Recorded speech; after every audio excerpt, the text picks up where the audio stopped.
Halo semua, hari ini Fadi akan bagiin tips bagaimana persiapan wawancara beasiswa. Beberapa pekan lalu sudah bahas bagaimana tips saat wawancara beasiswa. Ini tips bagaimana mempersiapkan wawancara beasiswa. Jadi sebelum berangkat ke tempat wawancara beasiswa. Bagi yang belum tahu, Fadi adalah awardee beasiswa Prima Bangka Timtara 2020 dan sudah dapat beasiswa semenjak SMA intinya. Dan itu beasiswa dari Gerbang Raja dari pemerintah Kalimantan Timur. Nah, bagaimana Fadi mempersiapkan wawancara beasiswa? Pertama adalah teman-teman datang lebih awal, 15-30 menit lebih awal. Kenapa harus begitu? Misal dapat jadwal wawancara itu sore jam 4. Dan jadwal wawancara kan bisa dibagikan itu H-1 atau H- beberapa hari sebelum wawancara dilaksanakan. Teman-teman pasti dari rumah ke tempat wawancara itu butuh waktu. Antisipasi teman-teman harus berangkat lebih awal, 15 menit sampai 30 menit sebelum wawancara dilaksanakan. Kenapa begitu? Pengalaman nih misalnya di jalan itu ada hal-hal yang tidak kita inginkan. Yang pertama adalah misalnya hujan. Kedua adalah misalnya ban bocor. Ketiga, yang paling penting dari pengalaman wawancara beasiswa teman-teman yang lain adalah saat wawancara beasiswa, misalnya teman-teman dapat jadwal itu jam 4 sore. Ternyata yang dapat jadwal jam 3 itu selesai lebih cepat. Misal, estimasi wawancara itu biasanya ya kalau Fadi wawancara beasiswa itu 15 menit. Ada yang selesai bahkan 7 menit atau 10 menit. Otomatis jam itu bisa bergeser. Kita dapat jadwal yang lebih cepat daripada jam yang semestinya kita dapat. Semisalnya hal tersebut terjadi pada kasus teman-teman. Nah, ini juga antisipasi kalau teman-teman jangan sampai telat saat wawancara beasiswa, karena ini untuk menunjukkan antusiasme kita, profesionalisme kita terhadap beasiswa yang kita apply. Yang kedua adalah pakai pakaian rapi dan formal. Ingat ya, rapi belum tentu formal dan formal belum tentu rapi. Jadi pakai pakaian yang proper, misalnya pakai batik, pakai pakaian yang sekiranya teman-teman itu formal yang bisa digunakan untuk event-event yang besar. Hal ini juga ada teorinya, nggak cuma ngomong aja. Jadi pakaian yang kita gunakan itu sebenarnya itu punya kekuatan atau power yang dapat mengendalikan pikiran kita. Nah, hal ini dijelaskan oleh teori N-class cognitions atau the power of outfit yang dikemukakan oleh Alan dan Galiski pada tahun 2012.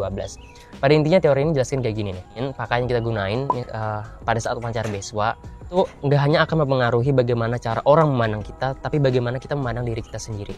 Jadi pada intinya adalah pakaian yang kita gunain itu akan menghasilkan certain feeling atau perasaan tertentu yang dapat mengubah cara kita berperilaku dan akhirnya akan ngeboost bagaimana kita menjawab pertanyaan beasiswa, meningkatkan kinerja kita. Aku akan jelasin bagaimana teori ini dilaksanakan. Jadi Adam dan Galiski itu membagi dua kelompok manusia dengan level kognitif yang sama menjadi kelompok A dan kelompok B. Kelompok A itu dibiarkan pakai baju atau outfit yang mereka pakai dari rumah. Yang kelompok B, mereka disuruh pakai jas lab. Jas lab yang bisa dipakai untuk scientist. Nah, mereka akan main namanya brain games untuk menguji, menilai level kognitif mereka lagi.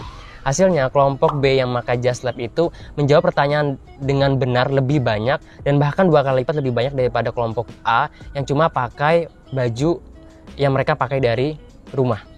Nah, teori ini berlanjut nih teman-teman. Jadi sama nih, Adam Galiski membagi dua kelompok manusia menjadi kelompok A dan kelompok B. Bedanya kali ini, sama-sama dikasihkan mereka pakai jas lab dua-duanya. Kelompok dikasih tahu nih, jas lab yang kamu pakai itu biasanya jas lab yang dipakai oleh painter atau pelukis. Sedangkan kelompok B dikasih tahu, oh jas lab yang kamu pakai itu jas lab yang biasa dipakai oleh dokter. Hasilnya setelah mereka main brain games lagi, kelompok B ternyata punya poin lebih banyak daripada kelompok A. Padahal sama-sama dari awalnya mereka punya level kognitif yang sama. Ternyata gini, pada intinya pakaian yang kelompok B gunakan itu jas lab dokter itu diasosiasikan dengan dokter, kan diasosiasikan dengan orang yang pintar dan tahu banyak hal. Sedangkan painter, pelukis yang jas lab dipakai oleh kelompok A itu karena painter, pelukis itu biasanya diasosiasikan dengan orang yang kreatif. Sedangkan dokter biasanya dalam menangani pasiennya itu berhati-hati. Jadi outfit yang kelompok B gunain yaitu jas dokter dalam menjawab pertanyaan mereka itu lebih hati-hati sebagaimana jas lab yang mereka pakai. Jadi kalau teman-teman mau berangkat dari rumah ke tempat wawancara beasiswa, pakai pakaian rapi dan proper. Karena sudah ada penelitian nih bagaimana outfit yang kita gunain akan pengaruhi orang lain mandang kita gimana dan kita mandang kita diri kita gimana. Sehingga dalam menjawab pertanyaan beasiswa itu kita akan lebih hati-hati dan lebih banyak benarnya dalam menjawab pertanyaan beasiswa, sehingga ngeboost chance, opportunity teman-teman, kesempatan teman-teman untuk lebih banyak keterima beasiswa daripada yang lain.